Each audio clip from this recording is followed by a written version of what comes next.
Viva poong Jesus Nazareno, awit at papuri alay namin sa'yo. Dinggin ang dalangin at pagsamo ng bayan mo. Viva poong Jesus Nazareno.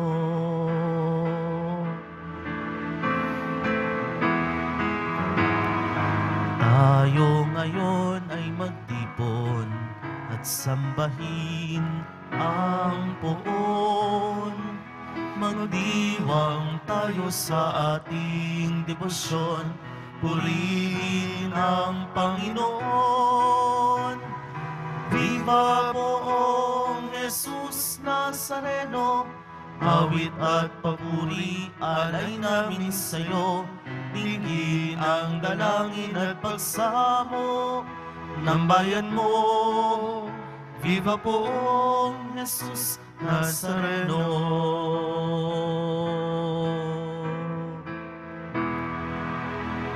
Sa ngalan ng Ama at ng Anak at ng Espiritu Santo.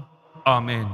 Ang pagpapala ng ating Panginoong Hesukristo, ang pag-ibig ng Diyos Ama, at ang pakikipagkaisa ng Espiritu Santo naway sumainyong lahat. At sumairing. Mga kapatid, aminin natin ang ating mga kasalanan upang tayo ay maging marapat gumanap sa banal na pagdiriwang. Inaamin ko sa makapangyarihang Diyos at sa inyo mga kapatid, na lubha akong nagkasala sa isip, sa salita at sa gawa, at sa aking pagkukulang. Kaya isinasamo ko sa mahal na Birhen Maria, sa lahat ng mga anghel at mga banal, at sa inyo mga kapatid, na ako'y panalangin sa Panginoong ating Diyos. Kawaan tayo ng makapangyarihang Diyos, patawarin tayo sa ating mga kasalanan, at patnubayan tayong sa buhay na walang hanggan. Amen. Panginoon, kaawaan mo kami. Panginoon, kaawaan mo kami. Kristo, kaawaan mo kami. Kristo, kaawaan mo kami. Panginoon, kaawaan mo kami. Panginoon, kaawaan mo kami. Manalangin tayo. Ama naming makapangyarihan, ang langit at lupa ay iyong pinamamahalaan. Dinggin mo ang pagluhog ng iyong sambayanan at pagkalooban mo kami ng kapayapaan araw-araw sa pamamagitan ni Jesucristo kasama ng Espiritu Santo magpasawalang hanggan. Amen. Pagbasa mula sa unang aklat ni Samuel. Noong mga araw na iyon, pagdating kay Saul, sinabi ni David, "Di po tayo dapat masiraan ng loob dahil lang sa Pelisteyong yon. Ako ang lalaban sa kanya." Sinabi ni Saul, "Hindi mo kaya ang Pelisteyong yon. May gatas ka pa sa labi, samantalang siya'y isang kilabot na mandirigma." Idinugtong pa ni David, "Ang Diyos na nagliligtas sa akin sa kuko ng mga leon at ng mga oso ay siya ring magliligtas sa akin sa Filisteyong iyon." Kaya't sinabi ni Saul, "Kung gayon, labanan mo siya at patnubayan ka nawa ng Panginoon." Pagkatapos, dinampot niya ang kanyang tungkod. Namulot siya ng 5 makikinis na bato sa lupa. Isinilid sa kanyang supot na pampastol at lumakad upang harapin si Goliath. Si Goliath naman ay lumakad ding papalapit kay David. Sa hulihan ng tagadala ng kanyang mga sandata, nang makita niyang si David ay musmos, hinamak niya ito at pakutyang tinanong, "Anong akala mo? Aso ba ang lalabanan mo at tungkod lang ang dala mo?" At si David ay sinumpa ni Goliath sa ngalan ng kanyang Diyos. Sinabi pa niya, halika nga rito't nang maipakain kita sa mga ibon at mga hayop. Sumagot si David, ang dala mo'y tabak, sibat at balaraw, ngunit lalabanan kita sa ngalan ng Panginoon, ang makapangyarihang Diyos ng Israel, na iyong hinahamak. Ibibigay ka niya sa akin ngayon. Pupugutin ko ang ulo mo at ipapakain kita sa mga ibon at sa mga hayop, pati ang iyong mga kasamahan. Sa gayon, malalaman ng daigdig na ang Diyos ng Israel ay buhay. At makikita ng lahat ng naririto na makapagliligtas ang Panginoon kahit walang tabak at sibat. Siya ay makapangyarihan at ipalulupig niya kayo sa amin. Nagpatuloy ng paglapit si Goliath. Patakbo siyang sinalubong ni David habang dumudukot ng bato sa kanyang supot. Tinirador niya si Goliath at tinamaan ito sa noo. Bumaon ang bato at si Goliath ay padapang bumagsak. Natalo ni David si Goliath sa pamamagitan nga ng tirador. Napatay niya ito, bagamat wala siyang tabak. At patakbong lumapit si David, tumayo sa likod ni Goliath, binunot ang tabak nito at pinugutan ng ulo. Ang salita ng Diyos. Salamat sa Diyos. Ang poon ay papurihan, siya ang aking sanggalang. Ang poon ay papurihan, siya ang aking sanggalang. Purihin ang poon na aking sanggalang. Sa pakikibaka ako ay sinanay. Inihanda ako upang makilaban. Ang poon ay papurihan, siya ang aking sanggalang. Matibay kong muog at tagapagligtas, at aking tahanang hindi matitinag.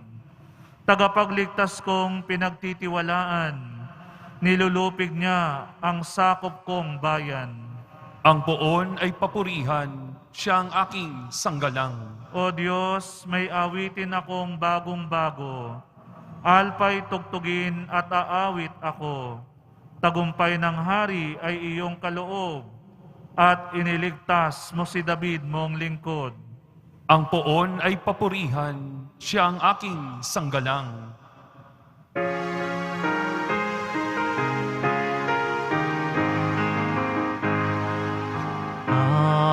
Alleluia,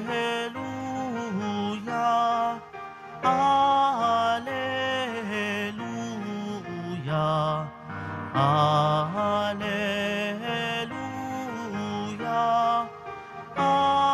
Alleluia. Ipinangaral ni Jesus ang paghahari ng Diyos, sakit ay kanyang ginamot. Alleluia, Alleluia,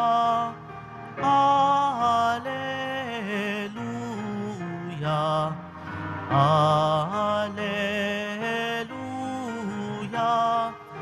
Alleluia.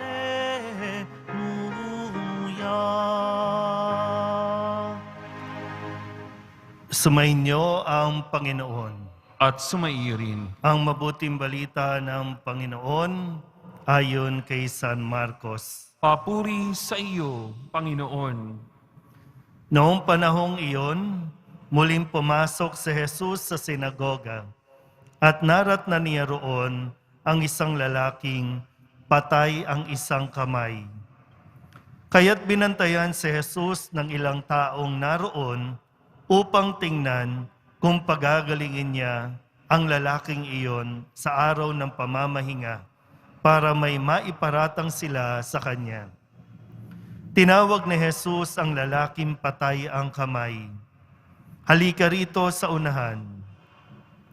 Tinanong niya pagkatapos sa mga tao, alin ba ang ayon sa kautusan.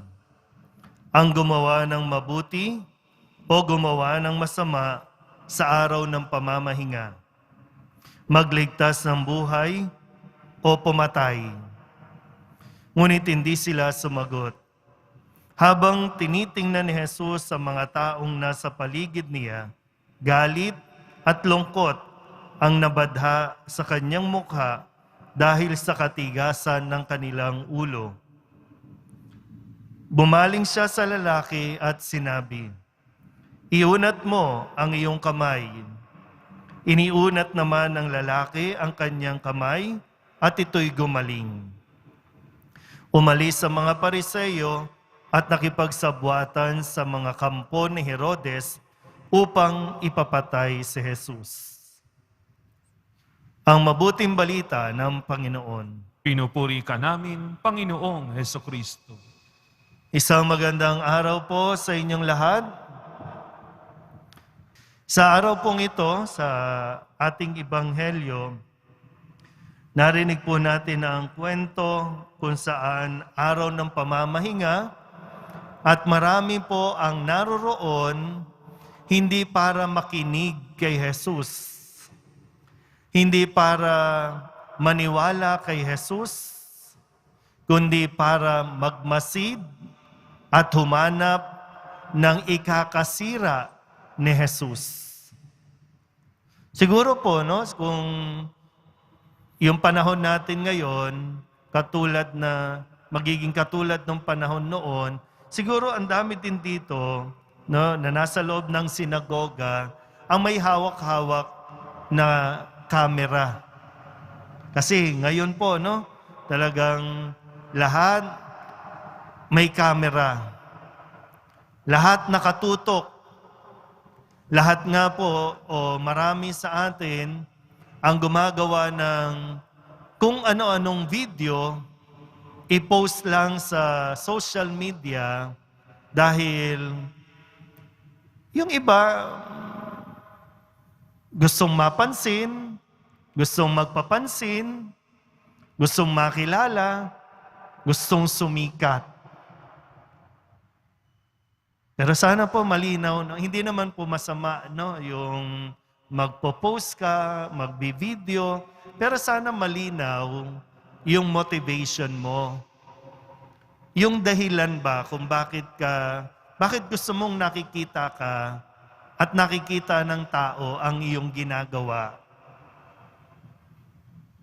Sa atin po kasi sa Ebanghelyo, no, muli balikan natin, ang sabi po dito ay para mahanapan nila ng butas si Jesus. Araw ng pamamahinga at si Jesus ay hindi naman nagpapigil dahil lamang sa mga pwedeng isipin ng mga tao kapag siya ay napanood, kung siya ay makita ng mga Pariseyo o ng mga taong ayaw sa Kanya. Mas pinili ni Jesus gumawa ng mabuti kesa ang pansinin niya at hindi siya gumawa ng mabuti sa kapwa dahil lamang sa mga mata na nakatingin sa Kanya. Di ba po, no? Ilang pagkakataon na ba ang pinalagpas mo dahil lamang mas pinapansin mo ang mga nakatingin sa iyo? Yung bang kung ano ang sasabihin sa iyo? Kasi ang gusto mo lang talaga yung maganda, ang gusto mo lang talaga yung pawang magaganda yung sasabihin. Kaya nga kapag nagpo-post ka sa Facebook at talagang binabash ka, hindi nagustuhan yung ginawa mo, galit na galit ka at halos ma-depress ka na. Pero sa atin pong Ebanghelyo, sa ating mga pagbasa, sana mas mapalakas ka ng Poong Jesus Nazareno na mas piliin ang maging mabuti kaysa ang maging masama. Kasi yung hindi mo pagtulong sa kapwa kahit na alam mong kaya mo, masama yun. Sana po na kukuha niyo, no? Sa anumang pagkakataon, hindi mali ang tumulong sa kapwa. Kahit pandemya, hindi kasalanan ang gumawa ka ng mabuti sa iyong kapwa o ang magbigay ka ng tulong sa iyong kapwa. Dapat yung nasa tamang konteksto po, ha. Kung mali ang ginagawa, huwag mong tulungan, ha. Ilagay mo sa tamang konteksto. Kung sakali lang po, no, na pinanghihinaan ka na dapat ay ginagawa mo yung mabuti para sa kapwa, pero dahil may mga tao na kinatatakutan mo, tapos hindi ka nakikilos, kasalanan mo yan. Sa unang pagbasa, ang sabi ni David kay Saul, kasi ang Israelita pinagtatawanan ng mga Filisteo. At meron silang binibida, si Goliath o si Goliath, yung kanilang pambato. Na mismong itong si Goliath ang nagsabi, musmos ka lang, bata ka lang. Kakalabanin mo ko, hindi mo ko kaya. Pero ang sabi ni David, di tayo dapat masiraan ng loob dahil lang sa mga sinasabi nila. Nasa atin ang Diyos. Sa ngalan ng Panginoon, matatalo natin yan. Diba? Baka po, no? Mayroon kang mga dapat na ginagawa, pero nagpapatalo ka sa mga gulayat sa harapan mo. Yung kinatatakutan mo, na kakayanin mo naman labanan, kakayanin mo namang harapin kung mananalig ka lang sa Diyos o magtitiwala ka lang na hindi ka pababayaan ng Diyos. Nawa po mas maging mulat ang ating mga mata, lalo tigit sa panahong ito ng pandemya, kung ang mga tao bang gumagawa at nagbibigay sa atin ng tulong ay talagang gusto nilang tumulong o meron silang inihinging kapalit sa iyo. Ilagay ko lang po ulit at i-connect ako sa atin pong pinaghahandaan na nalalapit na eleksyon. Ito ba mga nagpupunta sa inyo na may mga kamera ay talagang bukal sa kanilang puso ang paghahatid ng tulong? O baka sila yung nagiging gulayat at magiging gulayat ng buhay mo na magsasabing hanggang dyan lang kayo. Hindi kayo dapat umasenso, hindi dapat magbago ang buhay nyo dahil kailangan nila kayo. Sana po pag-isipan natin ng mabuti. Pero at the end of the day, bawat isa po sa atin, sana mas maging malakas ang loob gumawa ng mabuti kaysa ang gumawa at pumanig sa masama. Amen.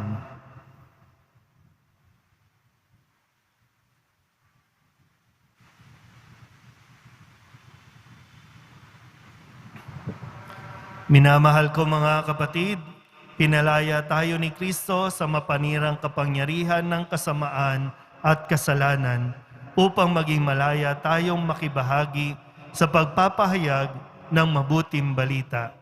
Ang ating pong itutugon, Panginoon, dinggin mo kami.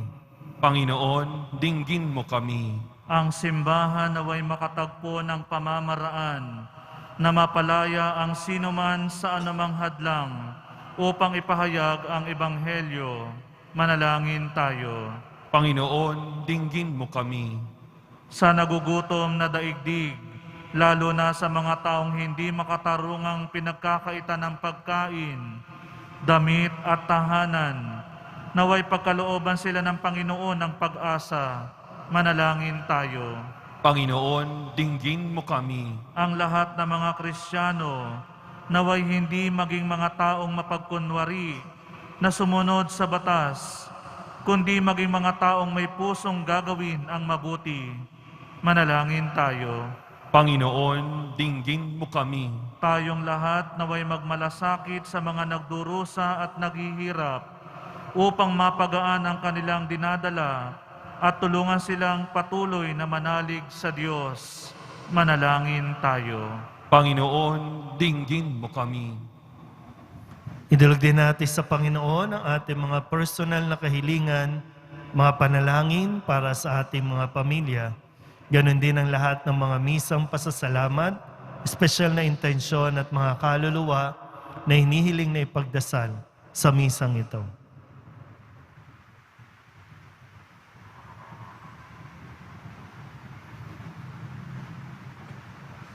Ang lahat ng ito'y inihiling namin sa ngalan ni Kristong aming Panginoon. Amen.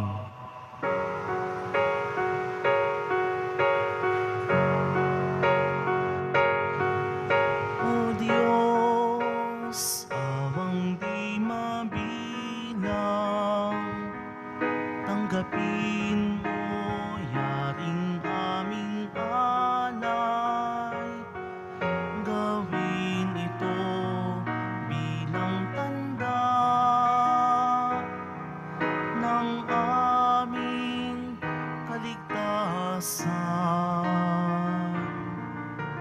Narito, O Ama, alak at tinapay,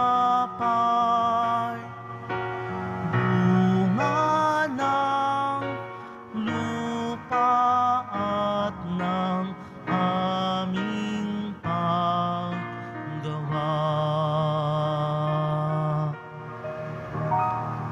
Manalangin kayo mga kapatid upang paghahain natin ay kalugdan ng Diyos samang makapangyarihan. Tanggapin nawa ng Panginoon itong paghahain sa iyong mga kamay, sa kapurihan niya at karangalan, sa ating kapakinabangan at sa buong sambayanan niyang banal. Ama naming lumikha, ipagkaloob mong marapat na ganapin ang banal na paghahain sapagkat tuwing ipinagdiriwang ang alaala ng anak mong nag-alay, ang pagliligtas niya sa tanan ay nangyayari upang aming pakinabangan sa pamamagitan niya kasama ng Espiritu Santo magpasawalang hanggan. Amen. Sumainyo ang Panginoon. At sumaiyo rin. Itaas sa Diyos ang inyong puso at diwa.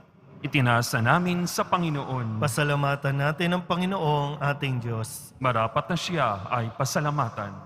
Ama naming makapangyarihan, tunay ngang marapat na ikaw ay aming pasalamatan. Sa iyong paglingap at kagandahang loob, ang tao'y nilikha mo at pinangasiwa sa sansinukob. Sa hangad mong siya'y iwastong lubos, siya'y pinagdusa mo sa kanyang pagtalikod. Sa iyong paggiliw, iyong ipinahintulot na makabalik siya sa pamamagitan ni Kristo Jesus. Kaya kaysa ng mga anghel na nagsisiawit ng papuri sa iyo, nang walang humpay sa kalangitan, kami nagbubunyi sa iyong kadakilaan. Santo, Santo, Santo, Panginoong Diyos ng mga hukbo, napupuno ang langit at lupa ng kadakilaan mo. Hosana sa kaitaasan. Pinagpala ang naparirito sa ngalan ng Panginoon. Hosana sa kaitaasan. Ama naming banal, ikaw ang bukal ng tanang kabanalan. Kaya't sa pamamagitan ng iyong Espiritu, gawin mong banal ang kaloob na ito upang para sa aming maging katawan at dugo ng aming Panginoong Hesukristo. Bago niya pinagtiis ang kusang loob na maging handog, inawakan niya ang tinapay, pinasalamatan kaniya, pinaghati-hati ni iyon, iniabot sa kanyang mga alagad at sinabi, "Tanggapin ninyong lahat ito at kanin, ito ang aking katawan na ihahandog para sa inyo."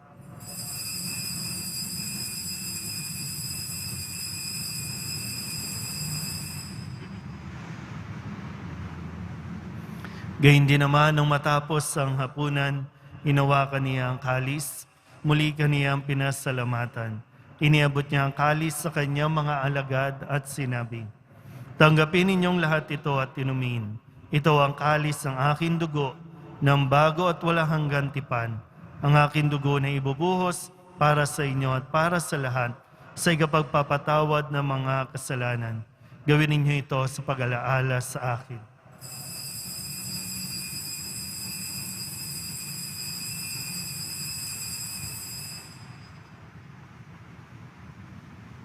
Ipagbunyi natin ang misteryo ng pananampalataya.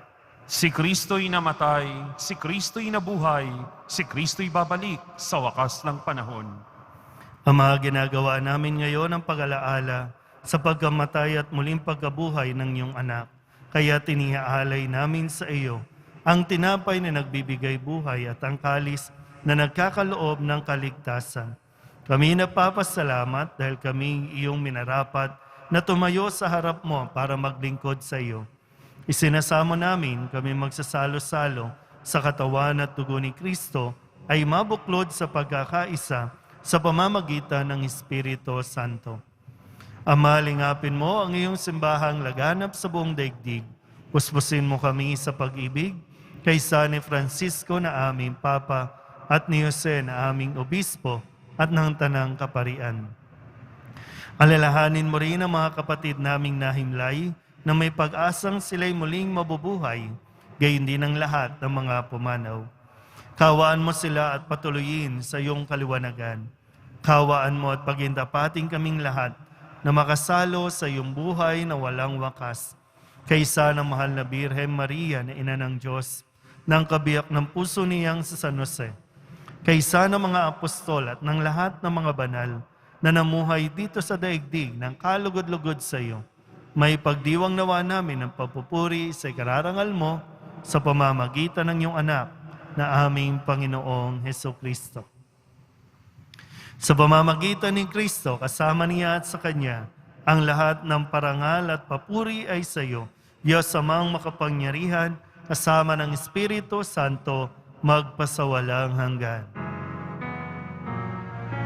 Amen, amen, amen, amen.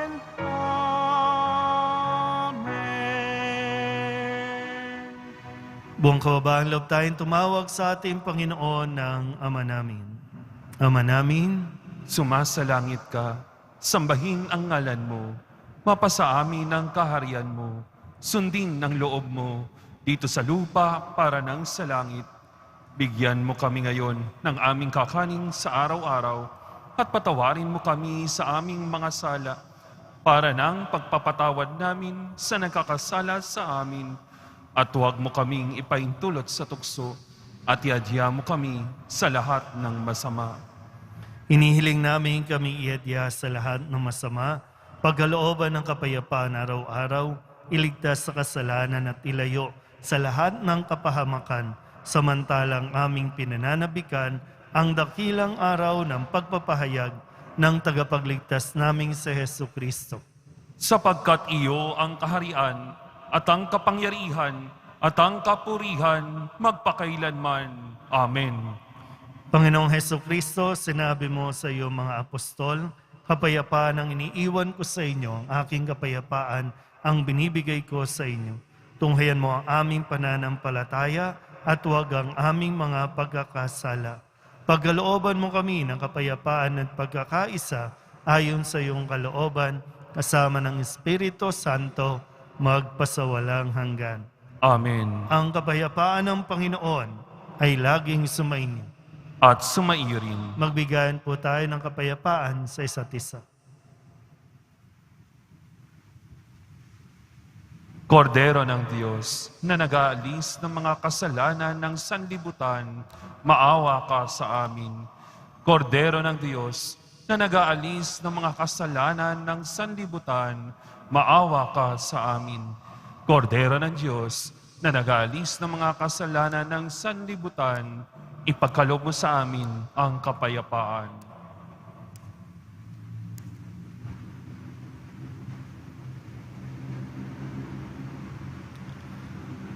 Ito ang kordero ng Diyos. Ito ang nag-aalis ng kasalanan ng sanlibutan. Mapalad ang mga inaanyayahan sa kanyang piging. Panginoon, hindi ako karapat-dapat na magpatuloy sa iyo, ngunit sa isang salita mo lamang ay gagaling na ako.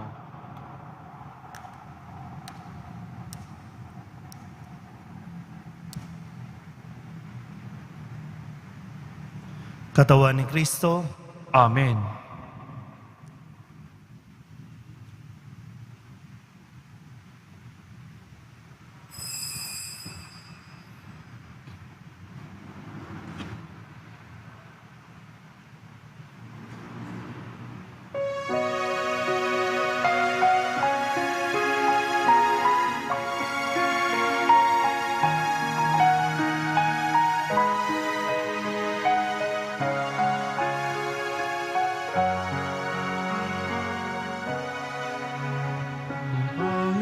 Panginoon ang aking tanglaw, sa panganib ako'y iingatan. Kanino ako masisindak, matatakot kung ako'y laging nasa piling niya. O Diyos, pakinggan mo ang aking tawag at sa aking maawa't mahabag. Buhay ko may pagtangkaan, buhay ko may pagbantaan, sa'yo pa rin magtitiwala kailanman. Ang Panginoon ang aking tanglaw, sa panganib ako'y iingatan.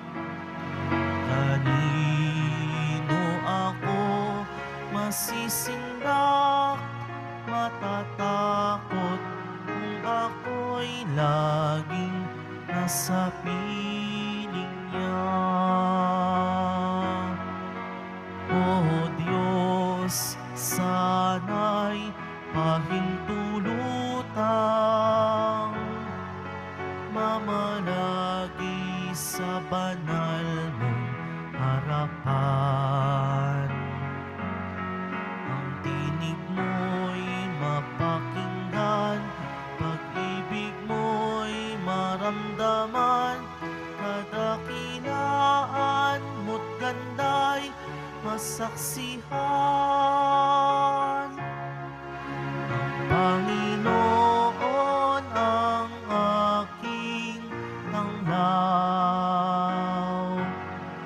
sa panganib ako'y iingatan. Kanino ako masisindak, matatakot kung ako'y laging nasa piling niya.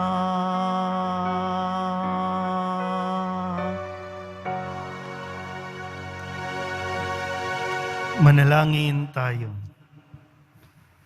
Ama naming mapagmahal, padaluyan mo sa amin ang batis ng Espiritu ng iyong pag-ibig upang kaming pinapagsalo mo sa pagkaing iyong bigay para kami pagbuklurin ay magkaisa sa pananalig sa iyo sa pamamagitan ni Jesucristo kasama ng Espiritu Santo magpasawalang hanggan. Amen. Sumainyo ang Panginoon At sumaiyo rin. at pagpalain kayo ng makapangyarihang Diyos, Ama at Anak at Espiritu Santo. Amen. Humayo kayong taglay ang kapayapaan ng Poong Jesus Nazareno. Salamat sa Diyos. Magandang araw po.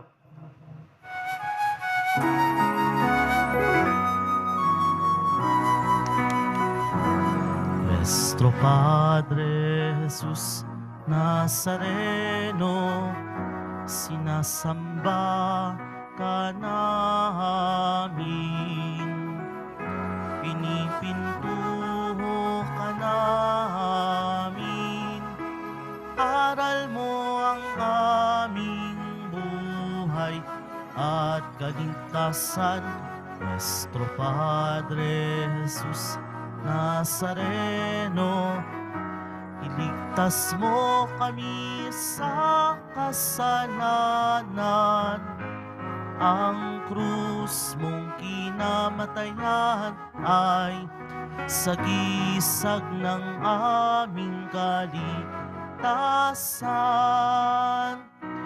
Nuestro Padre Jesus Nazareno, dinarangal ka namin. Nuestro Padre Jesus Nazareno, nilulwalhati ka namin.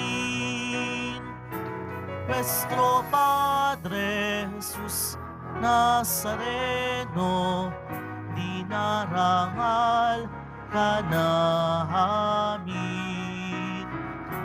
Nuestro Padre Jesus Nazareno, nilulwalhati ka namin.